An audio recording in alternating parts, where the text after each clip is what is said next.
Aling Laura, ako na po dyan. Wag na. Ako na ang bahala rito. Tinuruan po ako ni Junior tsaka ni Gigi. Sige po, magpahinga na po kayo.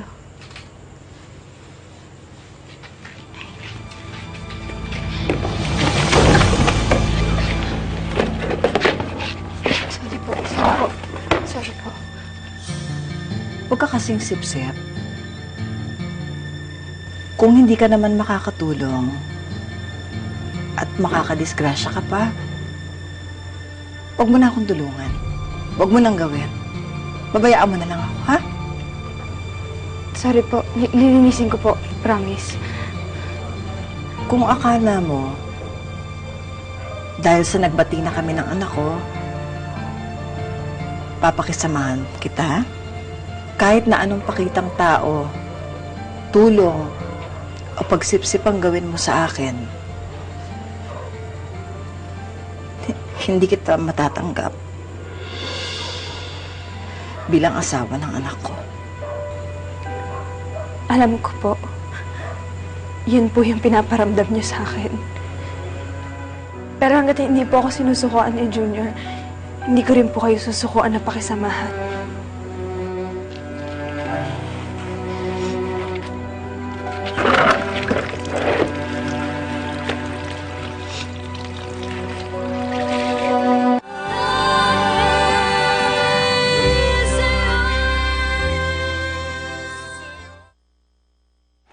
Ano yung amoy na yun? Oo nga, no, hindi naman pa ako nagluluto. Asan si Rachel? Ang baho. Wow! Ate natin ngayon Ate Rachel, ah. Kain na po. Naks, nagluto ah. Sige na. Sige na. Wala.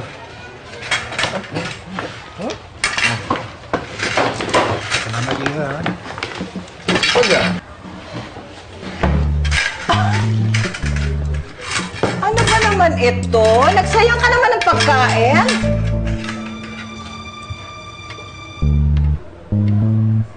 Oh my goodness! Ang sarap! Yung Gigi! Ha? Diba?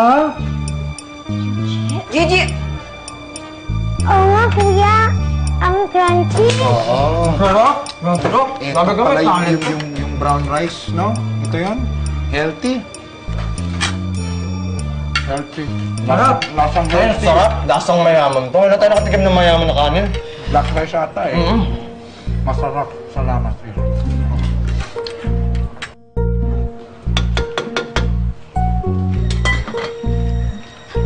Aling Laura, ako na po magsasala ng ulam.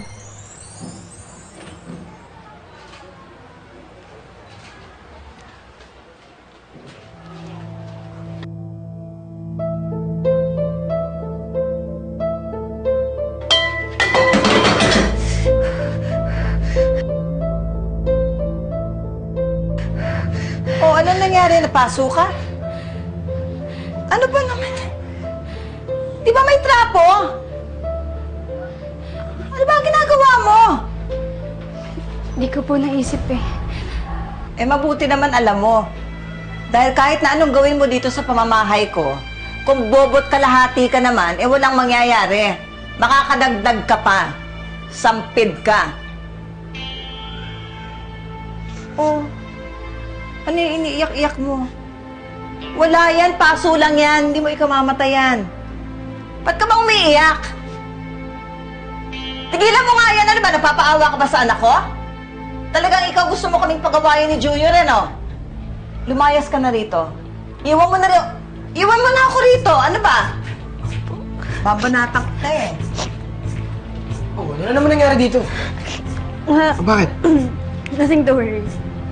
Nay, ano na naman sinabi mo kay Rachel? Junior, wala. Tinuturuan lang ako ni Aling Laura sa kusina. Eh, napaso ako. Lagyan mo na lang ng toothpaste yan sa banyo, ha? Excuse me.